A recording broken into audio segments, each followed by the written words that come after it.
Welcome to this week's episode of the Sensei Showdown podcast. My name is Archie Thompson, and today we interview 8th degree black belt Grandmaster Mr. Jason Lowe out of Corona, California. Mr. Lowe discusses what it was like to begin his training under his father and the importance of being creative within the martial arts. Thank you for clicking the link, and without further delay, here is Mr. Jason Lowe.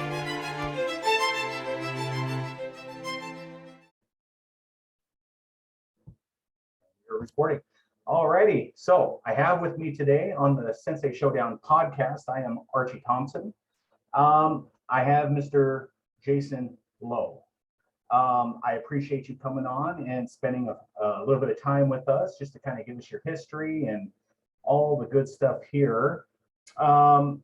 Thanks for having me, man. Of course. If I could get you to give us maybe a little bit of your history on the art, you know, how old you were when you started, who your instructor was, the style that you started doing, things of that nature. I'm sure everybody would love to hear it.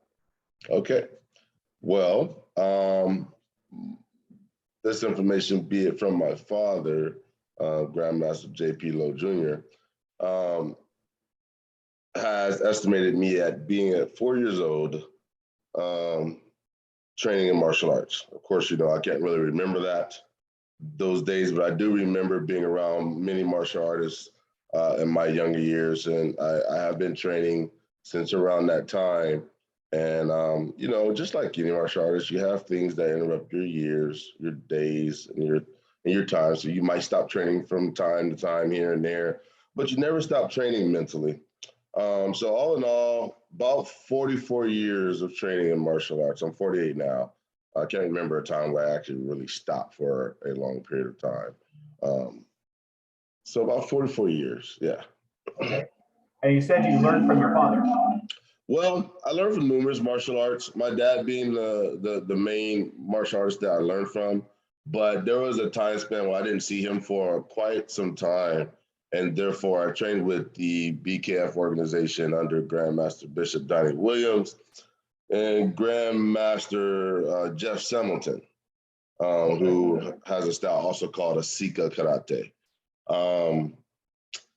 Man, Master Temple, I've got to train with a lot of really, really good martial artists. I'm very thankful. I love to be well-rounded. I mean, I've even learned stuff from you, Archie. I've learned stuff from every martial artist I come across and I get to converse with and work out with. I usually try to take a piece of that or something of that, incorporate it with what I do and make it my own. That is awesome. So through your training, we started at 4 years old. Who awarded you your black belt? Yes. So my dad did. I did get my black belt from my father. Okay. And how old were you when you earned your black belt? 20. 20. Okay, so we're looking at about 16 years of training before we got our black belt. Okay. Yeah, I was more like 18 and a half, 19. Okay. But yeah, I got my first degree black belt when I was 20. Back then they didn't give you the first degree with the black belt like they do now. Okay. At least my dad didn't give me that. I think I got treated a little more harshly. So, as a person myself that's got two boys that would love for my sons to be training in martial arts, how was it training under your dad and learning from him?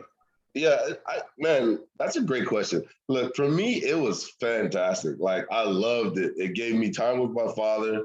I got to learn all the things I had heard about growing up. Me and my dad rekindled our relationship when I was about 15. I didn't hear much from him from about the age of, I want to say 8 to about 15, but I still trained in that time, like I said, with the BKF. And so when we reconnected at my age of 15, he was only 36 and had just created his own style, Taekwondo. He had just created his own style called Taekwondo. So I trained under him, and it was a blast for me, man. He made sure that he didn't give me anything. He made me earn every single bit of, thread to each belt that I earned, period. And I kind of feel that with my boys. Like it's strange. Like when I was young, my dad always wanted me to play baseball. So I would play and stuff, but it wasn't really the thing that I had the passion for until I discovered the martial arts. And then now that I've got my two boys, they haven't really shown the interest, right? Because it's dad teaching, and so I know that your children train under you. Yeah. Well, my son trained under me since the age of 8. And right around the age of 17, second degree brown belt, I don't know where he just quit. My youngest did it about at the age of 4, and she did it for a few months, and then she quit. And the crazy thing is she came back to me at 10 years old and said, Dad, I want to train. She decided, she had a choice. I told her, you have to do something. I don't care what it is. Play sports. I don't care. Find something good. You got to find something to do that is in the sports field, and Daddy will support you. And she chose to do martial arts with me. She didn't want to do softball. She didn't want to do basketball, volleyball, any of the soccer. She didn't want to do any of those. So she chose martial arts, and she's doing really well. And she loves training under me. Obviously, she doesn't call me dad in class, but she's doing really well. And it's a joy to see, man. It's a good way to connect with your child.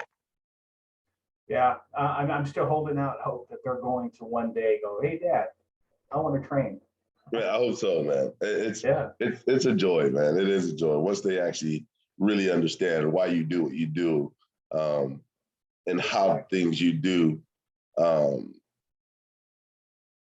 et cetera. It really is a joy. It really is. So, how old were you? You got your black belt at 19, 20. Mm-hmm. Were you teaching right away? Yeah. So my when training under my dad, he was adamant about learning how to train others. And I think this goes for the normal martial artist. When you train others, you get better yourself. Your abilities and your capabilities become even sharper and better, because while you're training others and teaching them things, you kind of catch some things that you could have corrected along the way, and then you make those corrections, because our job is always to make sure that the students we bring up have the potential to be better than us. I want to give them every single thing I know, every little tidbit, every little whatever I know, you got to know, because I want you to be better than me. I don't teach students anymore, man. I've come to the mindset that I teach instructors from here on out. I even have, at times, I try to, and I think the kids love this. I will take one of my yellow belt kids with white belt kids, say, hey, teach them the 4 blocks, or her the 4 blocks. And they're over there standing next to them, and they're teaching that person. And then it's funny, because a week or 2 later, I see them and they look even better than they did when I asked them to do so. Beautiful. Yeah, for that, I started, Mr. Lowe, my instructor, put me out there probably at purple belt level, at the beginning, just stretching out the class, right? Yeah, absolutely. And of course, going out there, you have that pit in your stomach, those butterflies, Yeah. like, oh my gosh, I'm going to mess up. I'm going to mess up stretching. Yeah. But it's, just having everybody kind of looking at you, and the natural evolution kind of took it into taking the very beginners and working with them, and then taking the whole class and working basics, and it's that progression, right? Yeah. That progression. So, and I'm with you, Archie. I was about a purple belt when my dad started making me teach the basic classes. Teach the basics to these people, and then teach someone how to do a flying crescent kick here and there. Yeah, absolutely. So, what are some of your favorite parts about teaching the martial arts? Some of my favorite points or parts? Parts. Or if you've got finer points that you want to share with us of your journey. Well, it's very humbling to see the progression of the students. It's interesting to see the many types of students that come in, obviously starting at white belt, and it's those that just have a natural ability to copy and learn what you're doing. And there's those who are just very uncoordinated and really, really struggle to get the simple basics down. Some of my favorite parts about teaching martial arts is to see the progression between those types of individuals. I always believe in, yes, you have a class to teach, but you got to teach everyone on an individual basis. You can instruct certain people with minimal vocabulary because they just get it. And you have to instruct some students with very detailed instructions because they need that in order for them to succeed.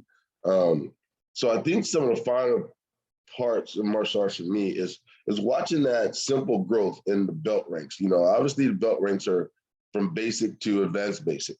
I mean, I think any black belt understands that you're just highly advanced in the basics. And with that being said, to watch them go from white basics to the yellow belt basics and into the orange belt where you get some more extra techniques in there, some more complicated movements, but they're still deriving from the basics. It's just watch them progress and see the joy on their face that, oh man, I got it. Or when you give them that extra cue, we call them stripes or cues. People call them stripes. I think we call them cues. And when you give them that extra stripe, because they know they're progressing toward exiting that belt toward another challenge. Right. I never teach my kids that the belt color is what's important. I look at it differently. This is your challenge. You have to conquer this belt rank. And then there's a higher one, more complicated one that you have to accomplish next. And when you reach black belt, I need you to find some other interests and learn some other things. I need you to start to develop your own style and stability. Okay, so if I'm understanding that with your black belts, are you asking them to go learn other martial arts to bring in as a I'm telling them to broaden their horizons. Okay. For me, our style is I think you and I had this conversation before. Well, I only have 60 techniques from yellow belt to black belt. My belt system is only 7 belt systems. We eliminated the blue belt. Okay. I just figured, black was blue and green were just too similar for me. So we only have 60 techniques. When you become a black belt, before you get your first degree from me, you have to add to the 10 techniques in the black belt techniques curriculum. You have to add to it and make it your own. So that's what I'm looking at. I'm looking at your creativity, your ability to adapt, your ability to understand how the body works, how the body moves. I mean, obviously you start that around, orange belt, understanding that when you hit someone in the solar plexus, how the body moves according to when you hit someone in the lower abdomen. You know what I mean? There's a different body posture that occurs when you hit someone in specific areas. But when you're a black belt, you should really, really hone that. You should really be a little more advanced about your movements and your preciseness in your movements. And so a black belt of mine, before I give them that first degree, and it doesn't take long, it should take about 3 to 6 months for you to come up out of those 10 techniques, some extra movements, or change the technique in the sense that you prefer it to be. And I evaluate it, and I go based off their creativity and the specifics in which they do the technique and the practicality. Does it make sense? I don't teach anything that you cannot do in the streets. If you cannot practically, if it's not practical defense, I don't teach it. I don't teach it. As well we should. Right. So I've eliminated a lot of techniques over the years and so forth. Yeah. So what are some struggles that maybe you have come across within your teaching?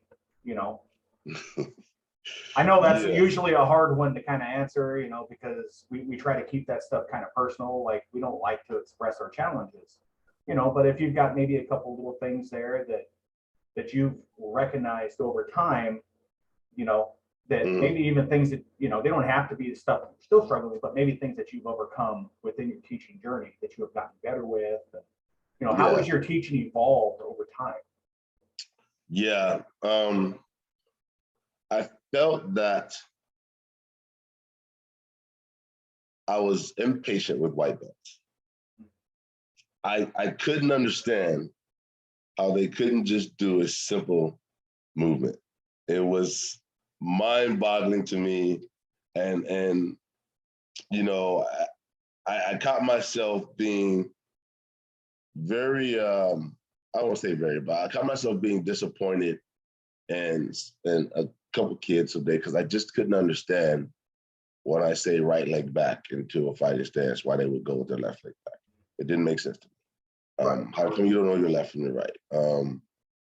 No, I didn't say step to the side. I said step two. I don't understand why you can't get that. Like it was really challenging at first, but then I had to I took about literally a good week and really, really thought hard about it and realized that maybe I'm just not using words that, help them understand what I'm asking of them.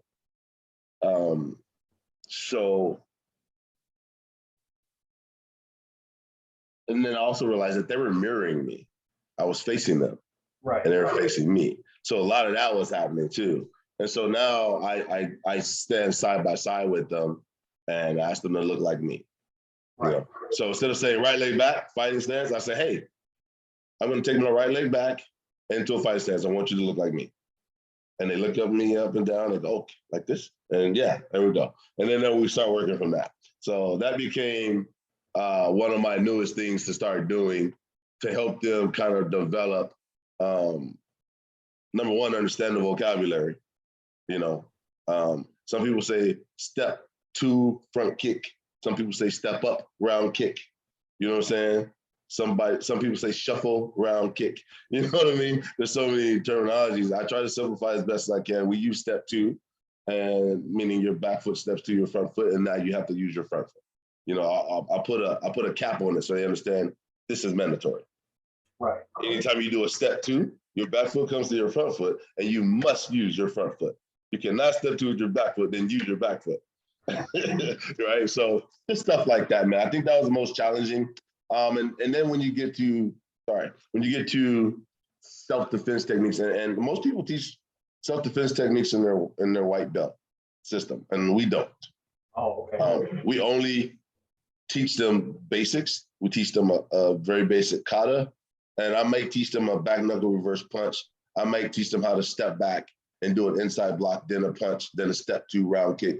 We teach them some techniques, but it's not a system technique, if that makes any sense. We try to start teaching them how to put movements together through the basics, but we don't actually teach them this is, checking in, or this is get it over. We don't teach that right at white belt. But when they get to yellow belt, that's challenging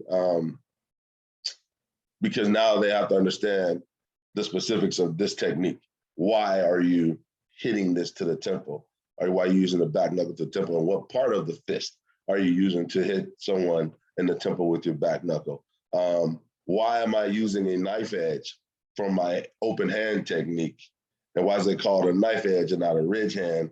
Or why is it not called a chop instead? So, it becomes more complicated because now you really got to hone in on the vocabulary, and then you got to instruct on the vocabulary. Then you have to identify why that vocabulary is used to make it all make sense, and then teach the technique.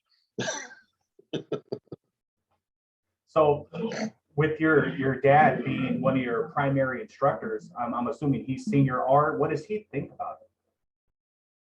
What does he think about? The art that you're teaching?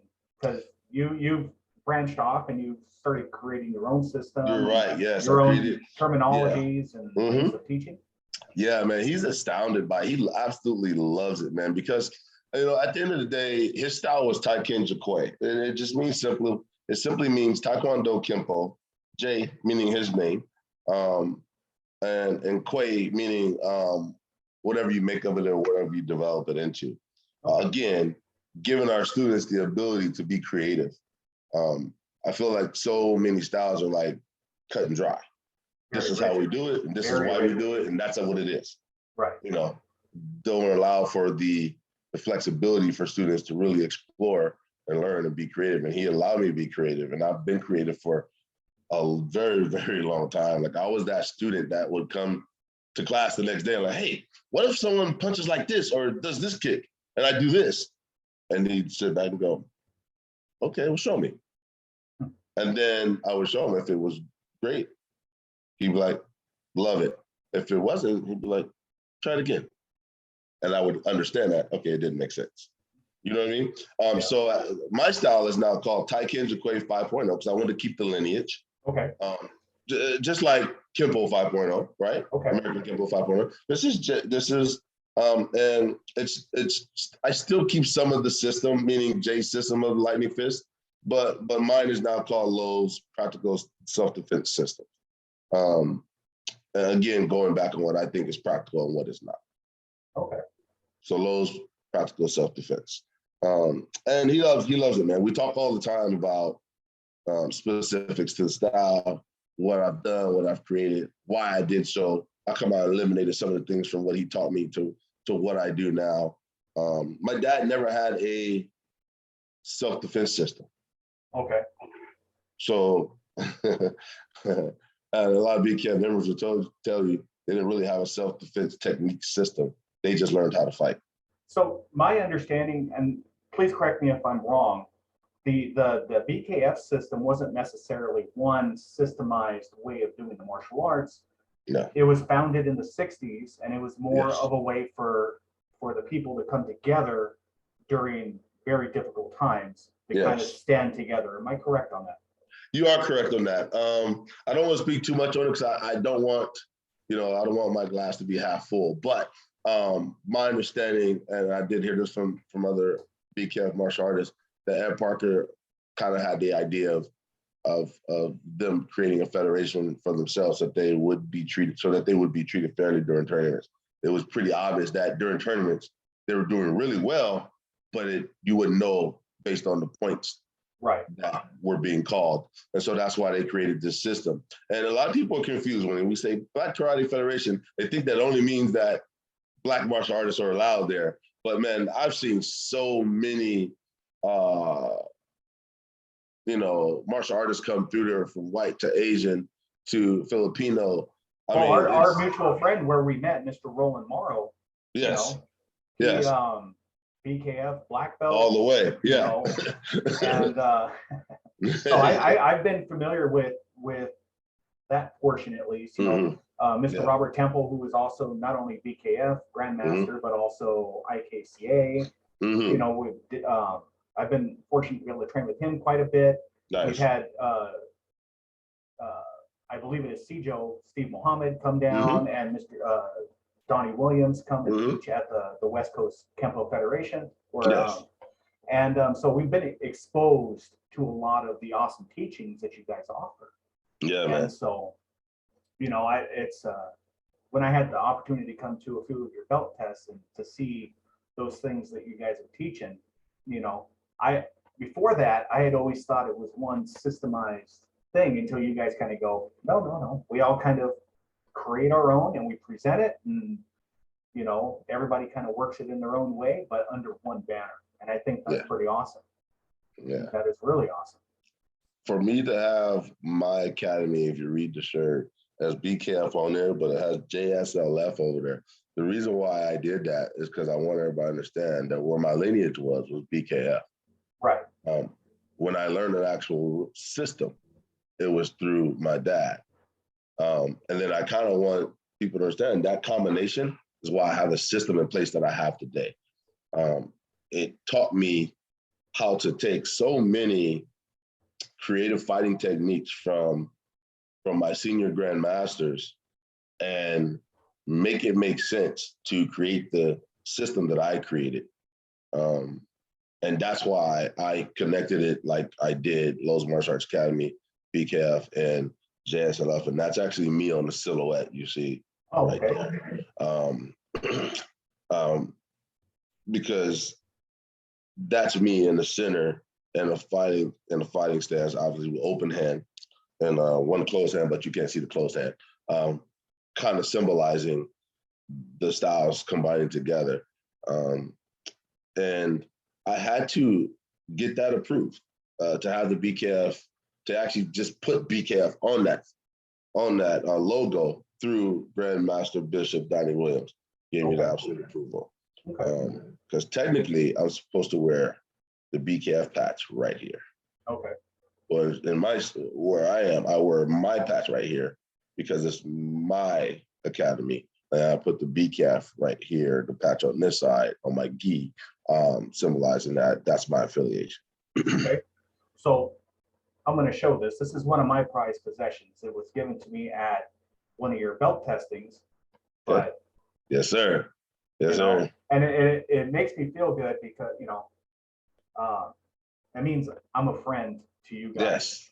Yes. And to have that, it made me feel special. You know what I mean? And Yeah, I really appreciate the friendship that you guys have shown me. I've kind of been on my own for a while. After I left my instructor, I've always tried to go out and to make friends everywhere in the art. And for you guys to say, here you go, you're a friend of ours, here's a patch. I do eventually would like to get a display board here with all the patches. Well, Archie, you trained under Master Morrow long enough, you know what I mean? That affiliates you in and of itself. They recently have changed some things to where no one should have that patch unless a BKF member gave it to them or unless they were affiliation of the BKF. At the end of the day, if you are under a BKF master instructor, meaning any master or grandmaster of BKF, you are affiliated with the BKF. Awesome. I feel very blessed on that. Yeah, man, super dope. What are some words of wisdom that you would have for someone that maybe has a desire to start teaching, whether it's martial arts, whether it's playing an instrument, whether it's going out and coaching Little League, or even out there to coach a trade like welding or mechanics? What are some words of wisdom you would have for somebody in that respect? You can't keep it unless you give it away. We are,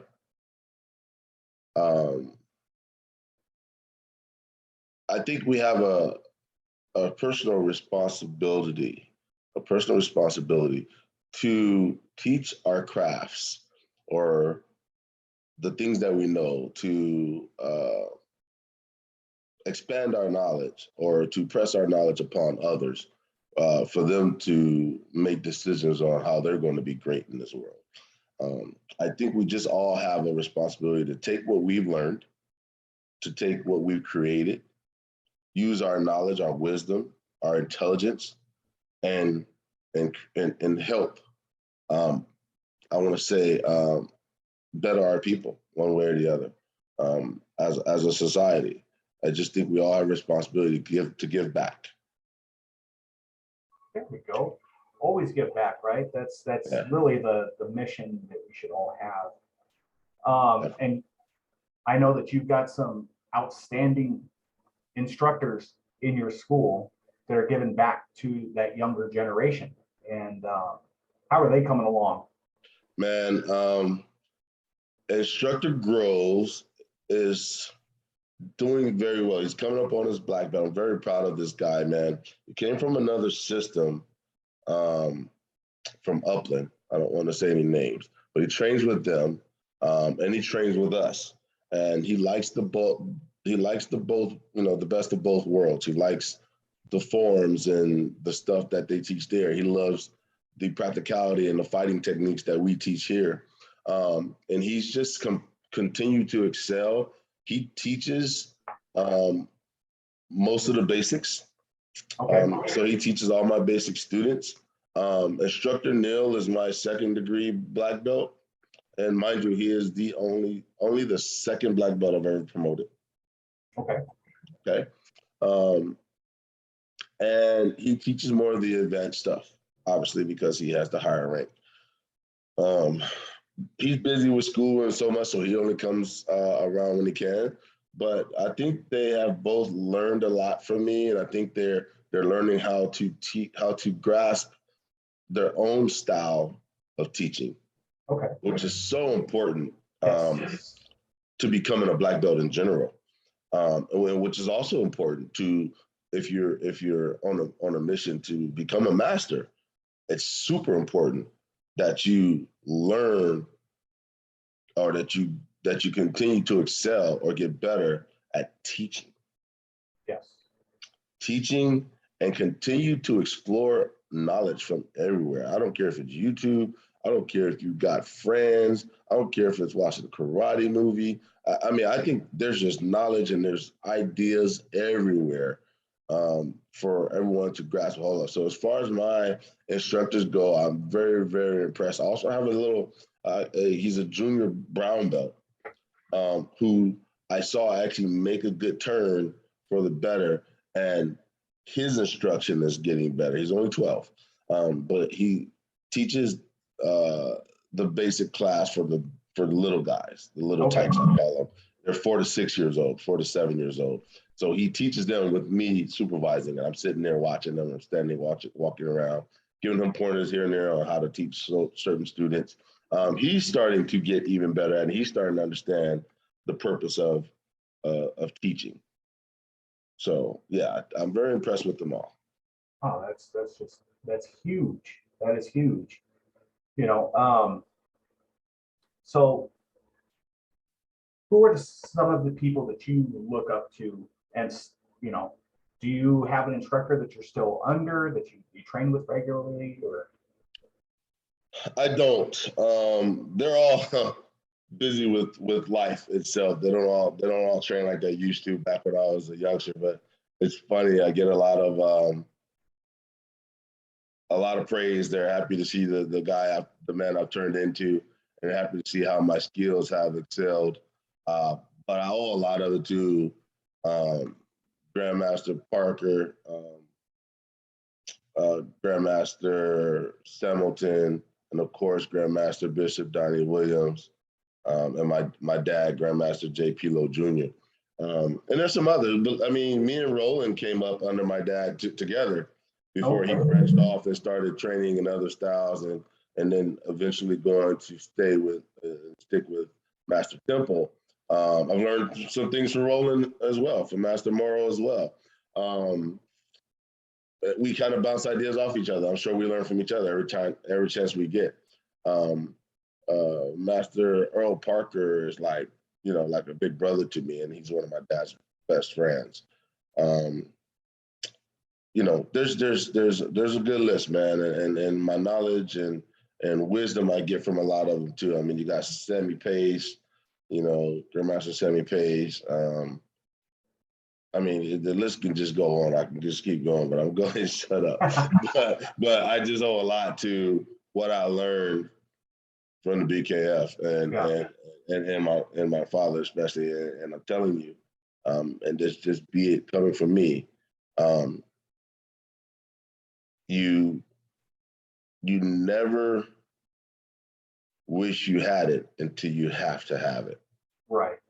Right. And I've been in some unfortunate situations, and if I didn't have those skills, that training situation, who knows what the outcome would be. It's a scary thing in this world, right? Yeah. And I have found myself that I teach sometimes 5-6 days a week here at the school, and being in the mindset of always trying to make sure that the students and families, I'll even throw out tips to the moms that are sitting in the chairs, right? Always make sure if you're getting in the back seat of a car, you make sure that this child safety lock is up so you can get out if you have to. Little tips. We offer the free women's self-defense seminars here. Nice. But what I'm getting from what you're saying is you're always open. Your mind is always open to receive wisdom and knowledge from these great people. Absolutely. And I feel a lot of people, they get so high up in their martial arts that they become an island. Yeah. Right. They go out and they become closed off to anything that might make them better. And from what I'm getting from this conversation is just to always stay pliable, to always stay open. And by doing so, we become better, right? Yes, absolutely. Be mindful of what it is you learn and be true to that, but also let your mind open your mind up to some other things. There's certain techniques. For BKF, we always fight with our heel up on the backside, Right. with our rear heel up, and there's many times instances where you need to ground yourself a little bit for an even stronger explosion, meaning be able to generate your power from the heels or your feet up, where you have to really plant your feet down to generate that energy in the right direction. You know what I mean? Yeah. And so I use both, man. I use both. And someone taught me that a while back. Man, if you if you set down on that stance and you plant your feet and you drive that, that knife edge, you know how much more power you generate? And I said, well, show me. They showed me. I was like, oh, I like that. But BKF and my dad also had this other thing called, with speed comes power. Right. So I think it's just going to depend on the usage and when the usage is necessary. I think either way, you can generate pretty similar power, because with speed comes power, but with balance and structure comes power as well. Right. Right. And so I always look at the dynamics of both. If you have a really strong structure, it's tough to take down. But if something hits it at a high velocity, it can all crumble. Yes, it can. You understand my point? Yes, so sir. you just gotta kind of take, all the great facets of martial arts and put them to use in the best way you possibly can, which is why I love, for my students, we always have once a month, we have a creativity night where they get to create their own technique. And I don't evaluate that technique. I don't tell them that's wrong. You can't do that. I ask them to tell me what they think they thought about their technique when they actually applied it on another peer, and what are some things they thought they can do better. And they absolutely love it, man. They love it because that's their technique now. Right.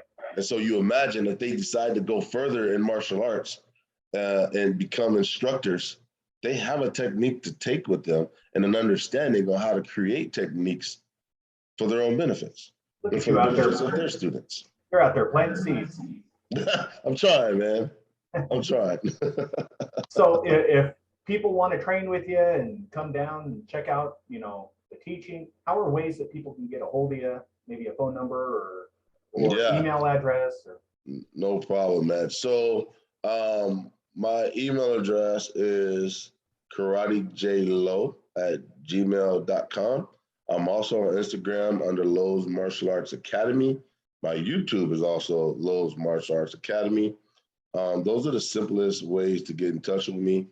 Those are the easiest ways, I would say, to get in touch with me. Just shoot me an email, man. I'm always responsive to my emails. On Instagram as well. Yeah. And I'm going to make sure to get all those links in the video on YouTube, so that anybody that's looking to get a hold of you can get a hold of you and get some time in on your floor. Is there any parting words that you'd like to put out there and tell the world? I guess if I were to say, man, martial arts has had a lot of negative connotations and a lot of positive things said about it as well. So I want to leave everyone with this. It's better to have it and to not have to use it than to not have it when you need to use it. Well, beautiful parting thoughts. Yes, sir. Mr. Lowe, I really appreciate your time. Thank you so much. I look forward to getting with you soon when I make a trip to California. We'll have to work out some details. And man. And I still got to come up there too, man. I do. You always have an open invitation to come visit us up here. Hey, you as well, man. You're always welcome to come, man. give me a holler, man, and we'll figure out a time and date to meet up and have some fun. I appreciate it. So in finishing, this is the Sensei Showdown podcast where we just get together and we interview not just martial arts instructors, but teachers in general to try to inspire the next generation to go out there and share the things they love. Again, thank you for your time. Put the salute up there for you. And I will talk to you soon. Have a great evening. Take care.